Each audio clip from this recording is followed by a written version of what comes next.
প্রকৃতির সৌন্দর্যের মাঝে দাঁড়িয়ে আছি গ্রামের ভিতরেই। তো গ্রামকে একটা অন্যরকম পর্যায়ে আমি দেখি মাঝে মাঝে, মানে অনুভূতির জায়গা থেকে।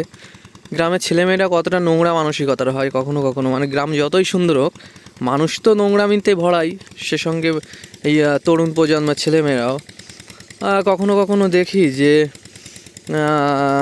বিশেষ করে ছেলেদের ক্ষেত্রে দেখা যায়, এটা অপ্রিয় সত্য কথা, যে মেয়েরা তাদের সঙ্গে প্রেম করে, শেষ পর্যন্ত বিয়ের সময় বেকার ছেলেকে বিয়ে না করে তার সঙ্গে মজা টজা লুটে কিছুদিন পরে একটা চাকরি আর বুড়ো কাকুকে দেখে বিয়ে করে নেয়।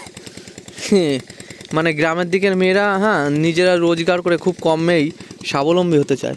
সারা জীবন তার একজন সফল টেকো স্বামীর কাছে থেকেই আর কি সে নিজের জীবনটাকে সুখ স্বাচ্ছন্দ্যে ভরে নিয়ে ভাবে আমি বিশাল একটা জায়গায় পৌঁছে গেলাম।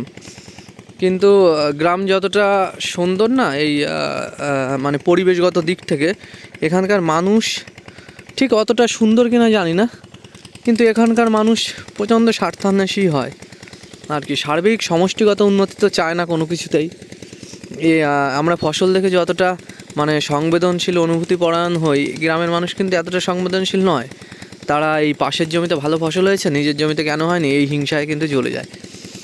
তারপরে তরুণ প্রজন্মের ছেলেমেয়েরা কী করে, বিশেষ করে মেয়েরা প্রেম করে একজনের সঙ্গে, বিয়ে করার সময় একজন টেকো কাকুকে দেখে বিয়ে করে নেয়। নিজের জীবনের মানে নিজে তো স্বাবলম্বী হতেই চায় না গ্রামের দিকে মেয়েরা। তারা কাজকর্ম করাটাকে ভাবে একটা নোংরা জিনিস।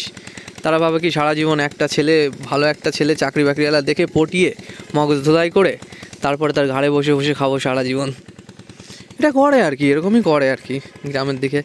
তো আমি প্রকৃতির সৌন্দর্য মাঝে মাঝে নিজের মোবাইলের মাধ্যমে তুলে ধরি আর ভাবি যে গ্রামকে যতই সুন্দর আমরা ভাবি না কেন, শেষ পর্যন্ত কিন্তু গ্রামের মনস্তাত্ত্বিক দিকটা খুবই নোংরায় পরিপূর্ণ।